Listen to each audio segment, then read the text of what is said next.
Batson and Captain Marvel were once separate people. How we know Billy today, how he is portrayed in the movies pretty much, is when he says Shazam, his body becomes a hero, but it's still like Billy's personality and brain, he just gets stronger. That wasn't always the case. In the early days, when the character was known as Captain Marvel, Billy would say Shazam, and Captain Marvel would take over. So Captain Marvel was his own guy, and Billy was his own kid. There would be times when Billy would be out like running around, and Captain Marvel would be seen in the corner of the panel talking to him. Billy would make remarks that imply Captain Marvel had his own thought processes. It makes them sound more like Venom, I guess, than the Shazam we know today. This retcon of making Billy one person came about after Crisis on Infinite Earths. I think it works quite well and would better connect with young readers. Now, Billy gets to be the hero, not some other entity. It's every little kid's dream to be a strong superhero. Putting Billy back in the driver's seat aligns with that more than having an adult take over. Wolverine has some pretty intense plot armor to the point where fans started questioning it. Luckily, Marvel introduced a pretty clever and slightly hilarious retcon to explain why Wolverine can't seem to stay down. A, he has a fighter spirit and literally will never give up, but B, he fights death every time he dies for the right to return to Earth. 2008's Wolverine issues 48 and 58 give us this little bit of info. In this story, Wolverine takes some intense damage to his body and his girlfriend passes. He ends up brain dead. Wolverine shouldn't be capable of being brain dead considering all the other times he's been destroyed and his healing factor puts him back together. So what gives? Turns out his girlfriend passing destroyed Wolverine's will to live. So when it was time for him to fight the Angel of Death, he didn't want to, keeping his body brain dead. Eventually, Wolverine does get back on his feet and back to Earth, but now we know how he can survive from almost anything. Alright, next we have the origin of the Teenage Mutant Ninja Turtles bandanas. At first, they were all red. Now we are used to seeing red, orange, blue, and purple, but that was not how they started. The Turtles now are goofy, love pizza, and fall under the superhero category, but they used to be assassins. The red bandanas symbolized blood and danger. It was when the first 5 issues for IDW were getting published that this changed. The Turtles all started wearing different colors. The red became a symbol for the Turtles' brother Raphael, who went missing. As they were searching for him, they wore red bandanas in his honor because that was his favorite color. When he was found, he was gifted a red bandana and kept it even after the others got new colors. It might be because it was his favorite color, but when you take into account what the red used to mean, it makes his characterization of him being the most violent make more sense. I did pull this retcon idea from the comment section of part 1, so thank you friend, this was very, very interesting to research. Okay, now let's look at the giant penny in Batman's Batcave. This penny has become a staple of Batman's base, and the origin story has changed many times. My favorite is the one that involves Two-Face, that is the retcon we'll be talking about today. But we should probably cover the original origin first. So this huge penny came from 1947's World Finest 30, when Batman and Robin faced off against the Penny Plunderer. It was in a museum that the Penny Plunderer was robbing because, well, he loves pennies. Obviously, Batman stops the villain, and for some reason, I guess he gets to keep this museum artifact now? So that's why there is a giant penny in Batman's Batcave. This origin works for the comics, however, when the Batcave was being brought to the animated medium,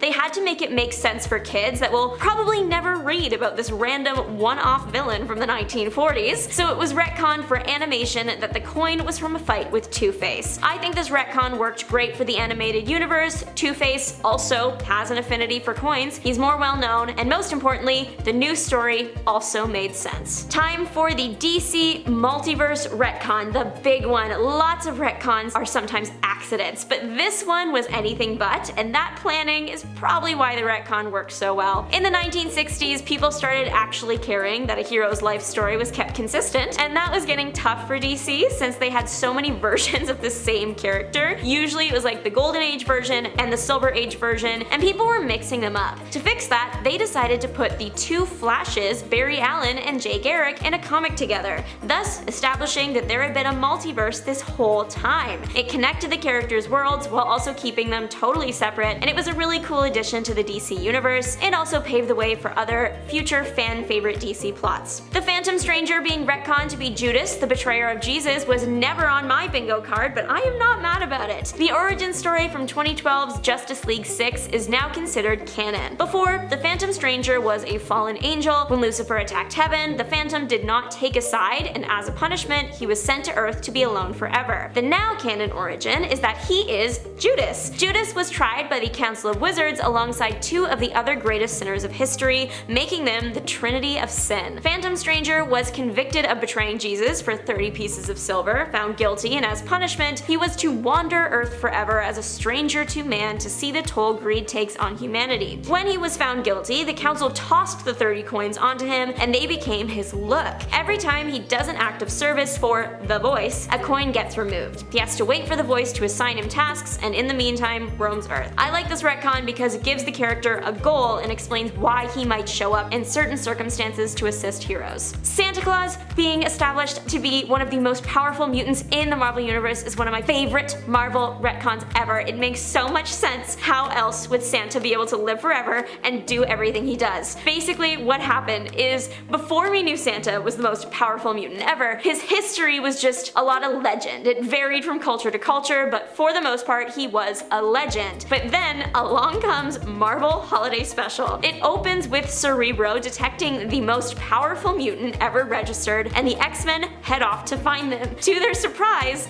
they're met with Santa Claus and the Brotherhood of Evil Mutants. Santa proves that they are no match for his jolly old self and turns the evil mutants to action figures. He teleports the X-Men away, makes them forget the whole thing ever happened, and gives New York their white Christmas. Santa has shown that he is capable of transmutation, teleportation, memory alteration, and he can control the weather, and that's not even everything Santa can do. I love this retcon. Doctor Strange stories take after their namesake. They're a little strange, but that's what you sign up for when it comes to the Master of Mystic Arts. However, I draw the line at a story where his love interest, Clea, cheats on him with Ben Franklin, but don't worry, it was retconned later. The moment happened in 1976's Doctor Strange 18. In this story, Doctor Strange and Clea are hopping throughout time. They end up on a boat with Ben Franklin. Doctor Strange and Clea have a fight, and he heads off to risk his life to defeat an otherworldly threat. Clea heads off and is seduced by Ben Franklin. The original intention of this moment was for Ben Franklin to actually be Ben Franklin, but Marvel's editorial staff didn't love the idea, so it was retconned that that wasn't Ben Franklin at all. It was an evil sorcerer that was pretending to be Ben Franklin. And before anyone says, well, she still went to bed with someone who she thought was Ben Franklin, Marvel fixed that too by saying she was enchanted into doing it. Marvel might have retconned this again though in Deadpool Dead Presidents when Strange made a comment to ghost Ben Franklin about how he still hasn't forgiven him for the 70s. It's just a weird situation overall. Moving on to Marvel retconning their racially insensitive depictions of heroes from the Golden Age comics to not actually be canon, but instead propaganda commissioned by the military. The Young Allies comics, among others, were not very kind to people of color, often illustrating the characters in a stereotypical way and making their dialogue worse than their white counterparts, and just reducing the POC characters to an unkind stereotype. This is found primarily with characters like Whitewashed Jones or Slow-Mo Jones. It was a big stain on Marvel's history, one they thankfully put in the work to fix. It was retconned that the Young Allies comics were government-commissioned propaganda. The Young Allies were still a real team, but they were all on equal footing, they all respected each other. The retcon worked because it didn't just totally erase everything from history. Marvel owned up to it in a way and simply created a better depiction of the heroes. And finally, Captain America Lives. This has got to be one of Marvel's most successful retcons because it feels like such an important part of Steve's story that it's hard to believe that it was once a surprise and Steve was never supposed to return. Steve Rogers went into the ice in 1945 and was revived in 1964. According to the Avengers 4 comic, Steve Rogers was brought back because of fan mail. An avalanche of it demanded he return, and who was Stan Lee to say no to a response like that? So Steve was written back in and joined the Avengers. I can't imagine the Marvel Universe without Steve Rogers, so this retcon is a 10 out of 10. However, there was a Cap active at the time Steve was supposed to be in the ice, which was confusing. Who was this guy? Well, that was also retconned in the 1970s to simply be a different person wearing the suit, William Nasland. He took on the hero mantle to keep the spirit of America alive. Another successful Cap retcon, but that's it, that's all. Thanks for watching. Bye.